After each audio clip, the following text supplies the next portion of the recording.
his swag back like he was winning the Heisman Trophy at Oklahoma. More from Baker here in just a second. He was absolutely amazing. The Browns scored essentially on their first 6 possessions. They went field goal and then 5 straight touchdowns. Think about that. I don't care who the opposition is. Field goal, 5 straight touchdowns on their first 6 possessions. It was 15 months ago. Jim Nantz, Tony Romo, Tracy Wolfson, huge game. The Browns breakout year. They're in the house. They're taking on the Tennessee Titans. It was supposed to be the Browns coming out party. And then the Titans just slapped them up and down the field. 15 months later, revenge is the Browns. And as Mike said, they are 9-3. Fellas, what can you say about Kevin Stefanski? What more can you say about this guy? Nothing, really. I mean, I guess this is a signature win that we all we're waiting for, right? We're kind of waiting for, so to speak. I actually picked Cleveland to win the division at the beginning of the year. They're not going to win the division, but they're certainly going to backdoor into a wild card playoff spot here.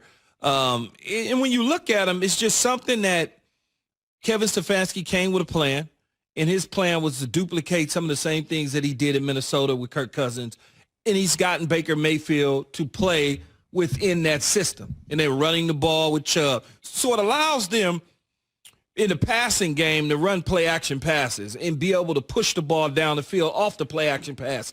It allows the receivers to have double moves. Think about People Jones there. He ran a double move off a small boot. Touchdown. And so as you start to look at what they want to do, you start to say, okay, this team has a recipe to be able to be portable because they can run the ball. They're weatherproof because they're in Cleveland. So wherever they travel to, the weather will not be an issue. And if it is, they can handle it because they got 2 studs of a back. They got Chubb and they got Kareem Hunt, and they got a quarterback that is protecting the football now. So I think that this is a football team to watch out for. You know, Kobe said it to Paul Gasol one time, you got to put your big boy pants on. And Cleveland put their big boy pants on yesterday. And it all started with Baker Mayfield. Now, we know Kevin Stefanski has done an incredible job with this team, changing the mantra of them, run first, pass second. But Baker Mayfield, 4 TDs in the first half. And I said this, previewing the game, the Titans have the 28th worst pass defense in the league. Yeah. And whoever gets ahead in this game, you know that the Titans offense isn't built just to come back because they're a run-first offense as well. Look, the ceiling that the Browns have is high. It's high. And I don't even feel like they came close to touching it yesterday. I feel like they're still on the verge. And I'll say this. I know Pittsburgh is undefeated. I think that Cleveland team can beat Pittsburgh. I'm not sure they can beat Kansas City Chiefs, but I think that Cleveland team we saw yesterday, if Baker Mayfield plays at his potential, he played like the number 1 pick. I'm not saying he's consistently played the number 1 pick. I'm not saying they're going to change up the offensive scheme of the team and the way they play. They still will be a run-first offense. But if he's able to give them breath, air, spirit like that, that's a team with a high ceiling that can go far. And you, Adam Gase. 1 win. You had it. And then you chose not to have it, I guess. Self-sabotage, Keith? No. Greg Williams self-sabotage? No, why? Blitz on the last play? No, Greg is just dialing up what he knows how to dial up. They're not going to be there next year, so they're not benefiting by getting the number 1 overall pick because they're not going to be there coaching them. At least I don't think they're going to be there coaching them. Let's just say that. Crazier things have happened, as evidenced by the final play there with Derek Carr. Ain't no way in hell, Zubin, you finna sit here and tell me there's a slight chance that they can be their coach. No. There's no way. Bye, Felicia.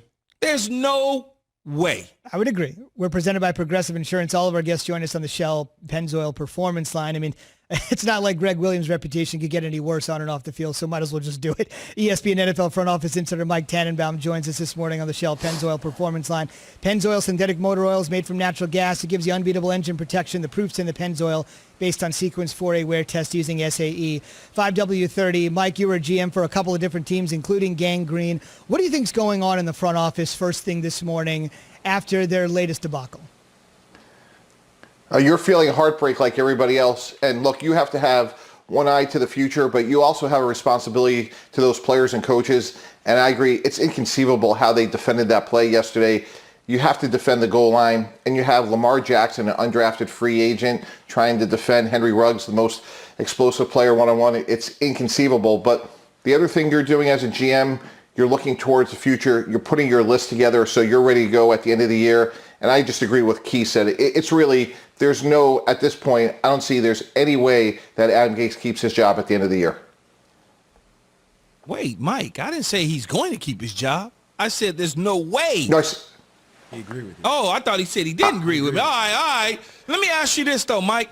Why hasn't the Jets fired him? Why haven't they fired him yet? Why are they holding on to him? Like, let it go. You know, Key, right. Here would be my only sort of justification if I'm the Jets. 2 weeks ago was the first time this year that you had Sam Darnold with their top three receivers, Denzel Mims, Jamison Crowder, Rashad Perryman. And if you brought Adam Gase in to develop Sam Darnold, maybe you want to say, hey, over the last 6 weeks, is there any chance this could get better? So if you want to give him the benefit of the doubt, I guess that's the one reason you would have said, hey, let's give Sam Darnold and Adam Gase a chance together, because the last year and a half have been choppy due to injury, illness, whatever. But now we're at a point where I guess you're so close to the end, you might as well hold on to it. I really don't know, but to me, that would be the one explanation is let's give Sam Darnold the best chance possible to develop. Would you hold on to it, though, Mike, as a general manager, or would you just let it go now? Yeah, you know, Key, I made that decision a couple years ago. I was in Miami. We had Joe Philbin. We felt we couldn't go any further. We had an intriguing candidate in Dan Campbell, who was our head coach for the last 12 games. He was a finalist. I think Dan Campbell will be a head coach. I think that's a big factor when you make this decision, Key, is there somebody on your staff that you think realistically may have a chance at the job? Look at the job Raheem Morris is doing in Atlanta. Look, they hit a bump in the road yesterday against the Saints, which a lot of people have. But if you think someone like Raheem Morris may be your head coach in the future, that's a big factor in your decision making. Mm-hmm.